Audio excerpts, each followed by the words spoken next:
So today I've got woodworking tips for beginner to intermediate, well, I guess for all levels. These are all tips that I use regularly. Let's get to the first one.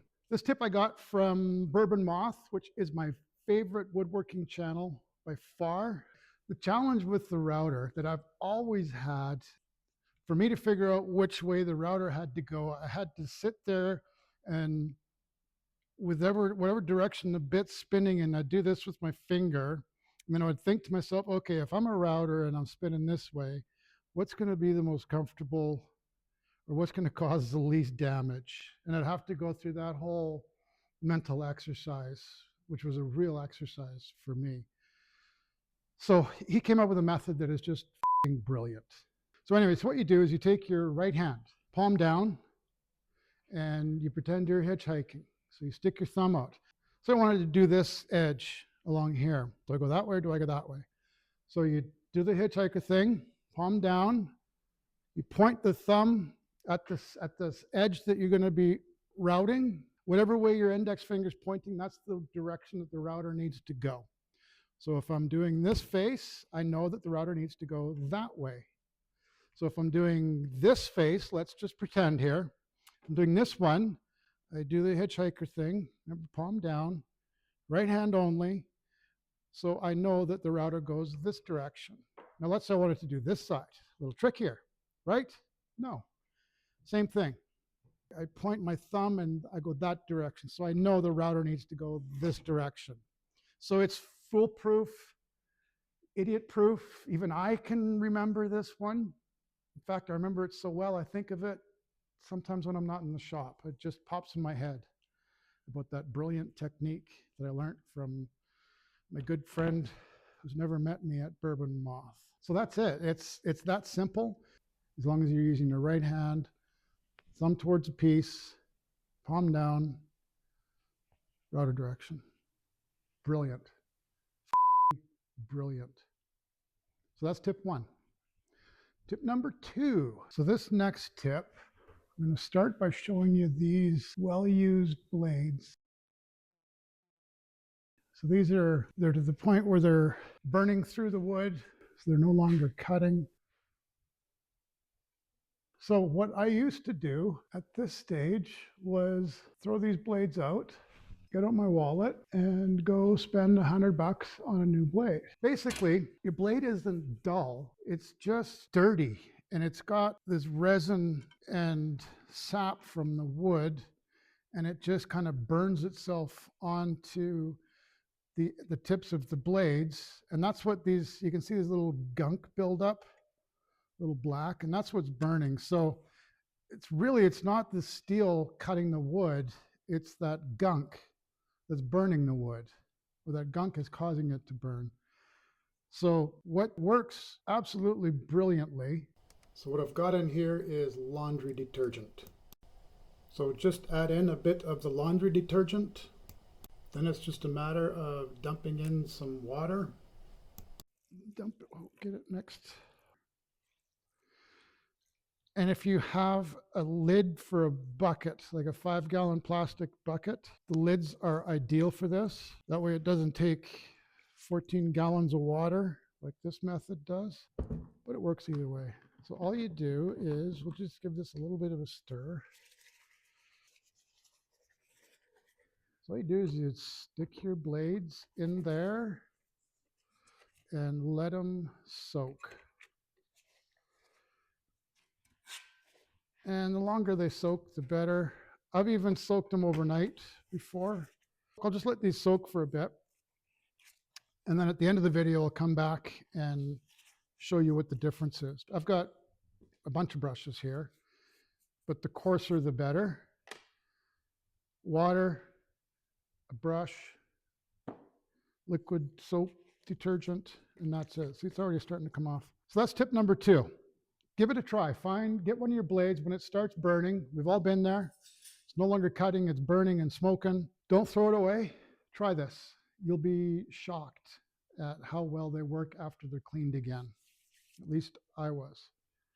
So that's tip number two. Tip number three. Now again, I forget where I got this from on the internet, but it's something that I did about a year ago. I took the advice and I did it on my saw, and I will do it on every saw I have for the rest of my life, guarantees. This one was a real game changer for me. I'll explain why afterwards. So raise your blade up so that you've got your straight edge is on this side of this tooth and another tooth. Because what you're looking for, you want a perfectly parallel line that will reference the location of your blade. And you're going to mark that on the surface of your table saw. And again, I hope you can see this properly, but I've got this ruler is on this side of this tooth and that tooth back there. So I know that I'm parallel with my blade, and I can see right there, there's a gap that's probably a 32nd of an inch, which is basically the offset from the teeth. So make sure that your teeth offset are both same direction so that you're parallel. So as long as you're parallel with the blade, and so this line right here is where the blade is going to cut. So what you do is you get a utility knife. So once you've got your ruler or your straight edge perfectly parallel with your blade, aligned with the kerf, what you do is now I've already done this. This is just going to make them deeper. Just make some cut marks on the top of your saw.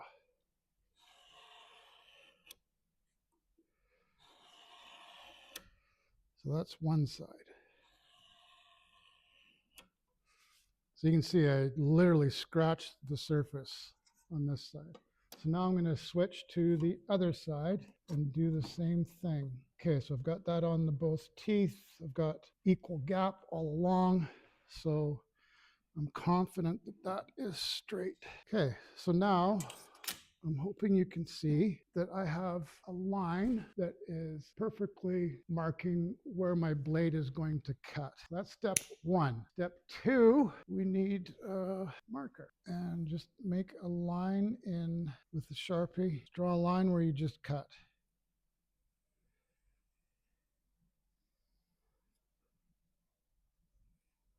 So I drew with a Sharpie over top of that line. Now we just do a little bit of this. So that should leave a pretty clear mark on where your saw blade is going to be. There are many times where that becomes advantageous. And let me show you one. So if I'm cutting a piece of wood, let's say, I can actually reference from way back here where it's going to cut. And there are times when that becomes extremely handy. Like as an example, it's pretty common to make dados on the table saw now, just by making a whole bunch of passes. And with this line there, it's easy for you to see, once you've made a cut, to move it over the exact width of your blade so that you're making the minimum amount of different cuts to clean out that dado, if that makes sense. So you're not forced to come up to the blade, look over on this side and say, okay, that's where it's going to cut, so do it there. You can reference it from this side anywhere, whether it's there or there. Also makes it easier if you're anything like me and you double check your fence measurements. It gives you a more of a surface area to check to see if you're square. Because usually you just, you can check on both sides of the blade, but that's just 10 inches at the most of a distance, whereas this way you've got a full 21 inches. So you're just more accurate on your squareness of the blade. I'm so glad that I have this. It gives you a whole new reference point, and again, is advantageous for many different scenarios. So do that on all of your saws. And after you've done it, you will agree with me and have situations where you think, man, I'm glad I did that. That YouTube guy is smart. So tip number 4. This one's my own, my very own. So we had siding in our house replaced last year, and the siding guy gave me this book of samples. And I discovered that they are fantastic for spreading glue. It gives you a thin side if you've just got a little bit of glue to spread, or if you're doing like something big, then you've got this long side to to spread as well. So it works really good. And because it's vinyl, the glue comes off so you can reuse them, even though this is a lifetime supply. So I'll never have to get more, I'm sure of it, because I do reuse them as well. But you could also cut little grooves or notches in them so that when you're spreading your glue, you can have big notches or little notches depending on how much glue you want to put on there. So vinyl siding samples are exceptional glue spreaders. The aluminum ones are also good for spreading glue, but they're better for scraping glue off. And these are aluminum. Again, it's a sample pack. They're all the exact same size or thickness and size. So if I use these a lot for shims, like if I'm putting on a drawer front and I want to have equal spacing, I'll just, however many of these it takes, usually 4 on each side. So I'll just grab 8 of them and 4 on each side, and that gives me equal spacing. So they work great as shims or glue scraper removers. And I'm sure there's other things you can come up with too. Actually, leave in the comments if you do think of anything else that these are good for. But I've also used these for shims on my table saw for getting my fent perfectly aligned. So great shims, glue remover, it's a multi-purpose thing, and they're free. If you go to any siding store, they'll either just give them to you, or if you ask them if they have any older off-spec samples that they don't use anymore, I'm sure they've got boxes of them that they'll give to you. So they work really good. And they're fun to play with. So this next tip you may have seen if you've seen my other videos. If you have, I apologize. But this is where I keep my finishing oil that I use for most of my projects. And I just keep oil in this container all the time, keep it full. I've got 2 brushes in here for 2 different sizes to give me some options. And I just cut a little notch in the end of one side so I can fit the brush handles in there. Then I can simply just put the lid back on. So I just keep it self-contained like this all the time. I never have to look for a brush. There's already brushes in there. I don't have to worry about cleaning brushes. I just put on the lid and put it back and I'm done. Bing, bang, boom. It's as simple as that. So this next tip could be one of my best discoveries ever. I love using a brush for glue, for putting on glue, especially if you're doing box joints or miters with the thin area, something like that. But I discovered that pipe cleaners make fantastic brushes for glue, and they're very versatile. You can bend them into whatever shape you want. They make fabulous glue brushes, and they're disposable. They're cheap. For 100 of these, I paid $4 at the dollar store. So they're great for both applying glue, just like a brush. They're also great for removing glue. When you have squeeze out, when you have glue squeeze out, they work really good for getting into inside edges to clean the glue out before it dries. So pipe cleaners, glue on, glue off tools. That's what I call it. So pipe cleaner, glue brushes, brilliant, disposable, flexible, and you can make other art projects as well when you're bored. And you can clean pipes. Everyone needs their pipes cleaned once in a while, right? Now, because these are so cheap, I'm going to throw this one away. Not even putting it back in there, because that would be too stressful. First, I'm going to make some art. There, I made a flower. Beautiful little flower. Isn't that beautiful? Cheap glue brushes. Get some. Okay, this next tip, I've got to build a quick little box first. So just bear with me for a few seconds here.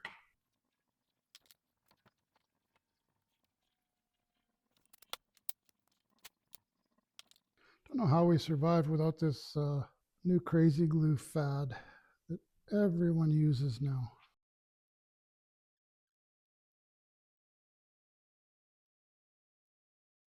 Other than I keep sticking my fingers to each other. Okay, so we got ourselves a little box, a wee little box. So I found these at Walmart, I think it was. I believe I paid $2 something for them. So they're not expensive. It's 16 dowels. So these work really good as dowels in projects if you've got thin walled, like a box, like this as an example. This is probably 1/4 inch, maybe a little bit over 1/4 inch. I couldn't use a traditional dowel in there. Then when I was in the kitchen, my wife had skewers. And I thought, hey, those look a lot like dowels. So I stole all of her skewers. These were longer with a point, but I just cut them. But these work amazing as dowels, and they're cheap. I mean, they were free. They're in my wife's kitchen. So just come on over and get some. But no, they're not expensive to buy. Cheaper than these, I'm sure. But they work great as dowels. And I'm going to show you. Got a 10-minute glue, which is another great tip. I did a video not long ago about 10-minute glue. I was in Home Depot buying glue and I saw it and I thought, hey, that's a pretty cool idea. Let me get some of that. I've been using it a lot, more than I thought I would. I thought I would use it occasionally. 10-minute glue, dries in 10 minutes or cures in 10 minutes. So it's perfect for something like this.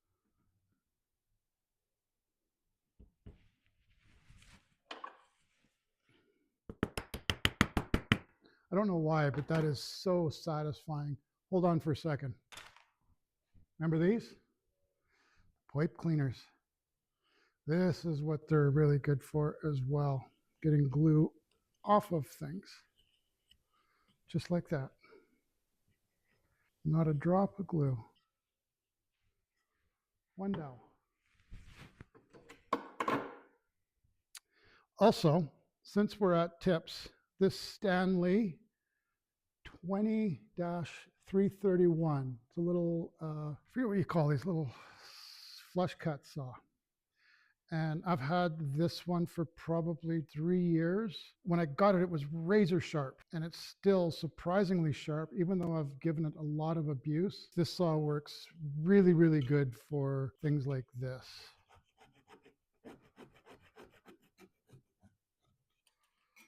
So there, one dowel done. Do another one over here. A little bit more 10-minute glue.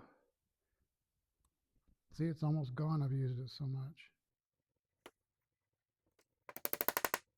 So satisfying. Pounding wood into wood, there's something about it that just makes me tingle inside. All warm and fuzzy.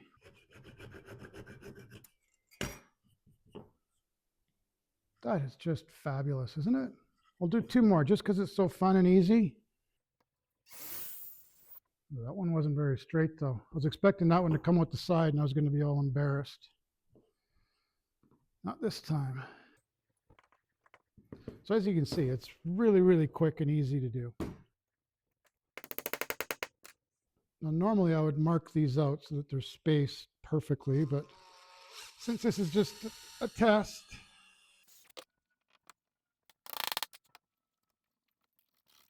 so there you have it. Quick and easy and affordable. Don't tell my wife.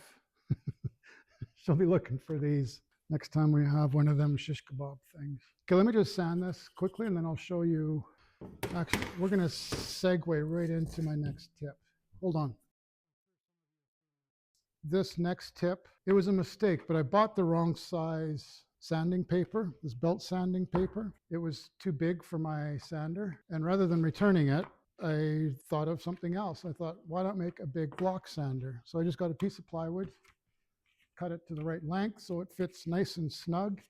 And I have the world's biggest sanding block.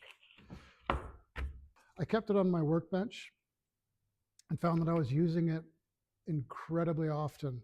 So much so that I went out and bought 2 more of these at different grits. This one's 100 grit, as you can see. I've got a 150 grit and a 220 grit. And I use these all the time. Like this. This is a good example of something I would use it for. And I think these belts are a higher quality than the typical sandpaper that you get. I've been using this one for 2 years and it hasn't changed. I mean, I've probably got another 2 or 3 years life out of this one. There. I'll bring that over to you.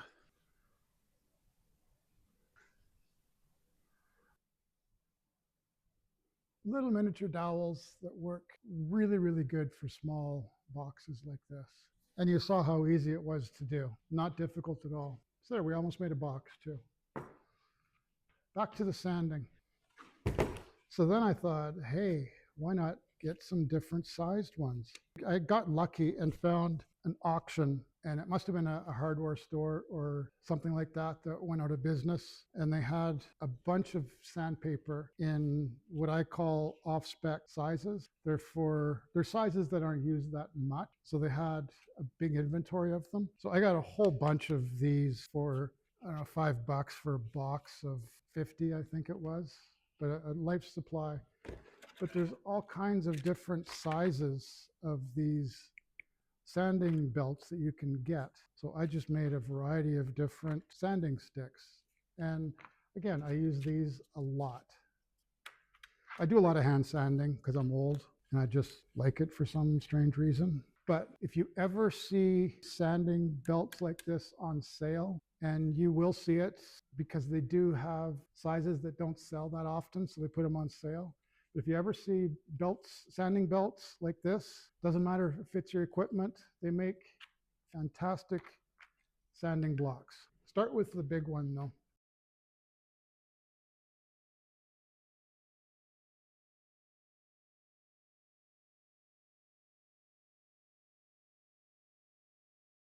So this next tip is an organizational strategy that I discovered. There's two parts to this tip. First tip is the containers for screws and nuts and bolts and washers. Go to a restaurant auction. And if you've seen my videos before, you're really sick of me saying restaurant auction, but go to a restaurant auction. You'll find these containers. They basically give them away. Pennies to buy one of these. Stainless steel and these clear ones as well. So that's one tip. And they come with lids. They work really good for screws. But my storage tip is I found that I would often be working on a project that had a handful of screws left over, and it just takes too much time to figure out where it goes, which bucket it goes into. So I stopped sorting individually and I started doing what I call a bulk sort. So as you'll see, this is a mixture of wood screws. It's all wood screws. Every screw in here has that same head. I forget, there's a name for it. The countersink screw or the angled head. What do you call that? So every screw in here has that same head. So that's all I sort by.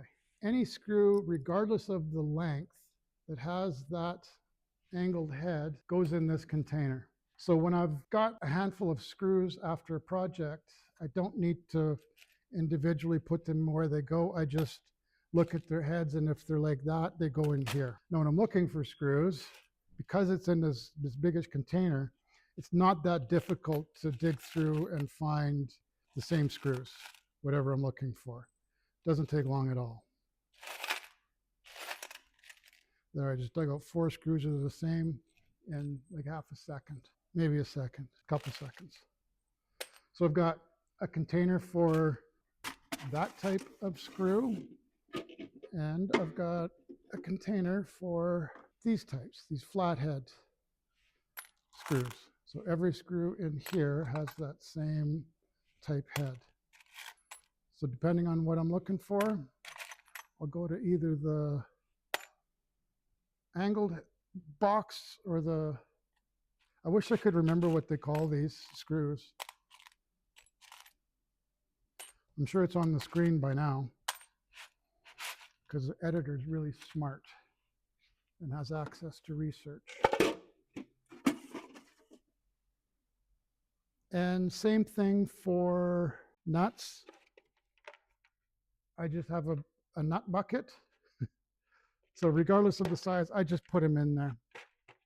Now I do have sorted areas, but I find that usually I can find what I'm looking for in one of these top rows. And it's all sorted based on the head type for the screw and the bolt. And the same thing with my washers too. I just have a bucket of washers. So, because I found that I was just collecting little piles all over my shop because that's as far as they got. I never put them away. And if I'm ever bored, which hasn't happened yet, I'll pick through and sort them and put them where they belong, but come up with whatever strategy works for you. I mean, it could be based on the head type like I did, could be all Phillips or all Robertson or whatever, but come up with a bulk strategy so that it's easy to put whatever goes in there, and then later come back and sort them properly if you're that anal.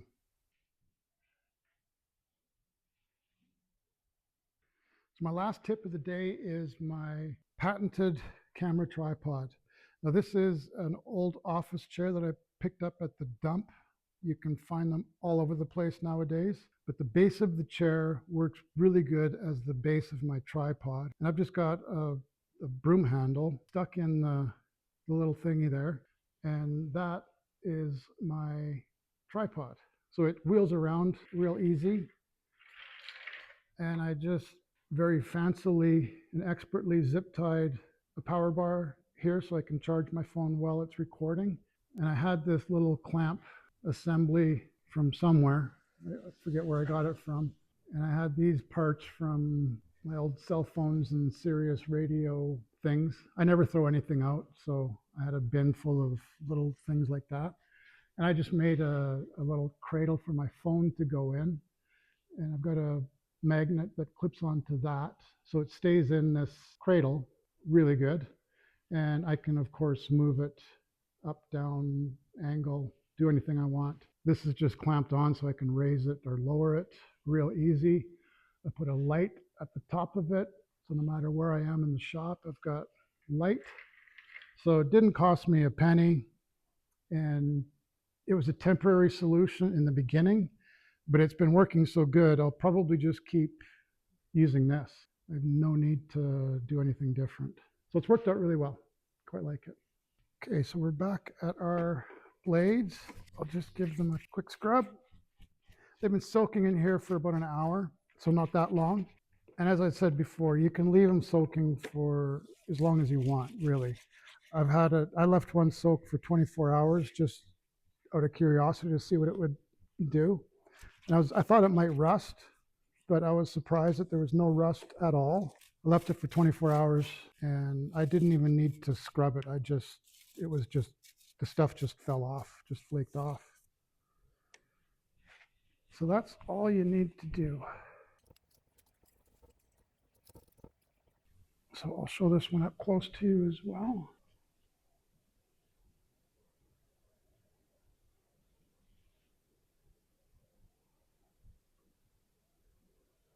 So it does a fantastic job and is also very rewarding.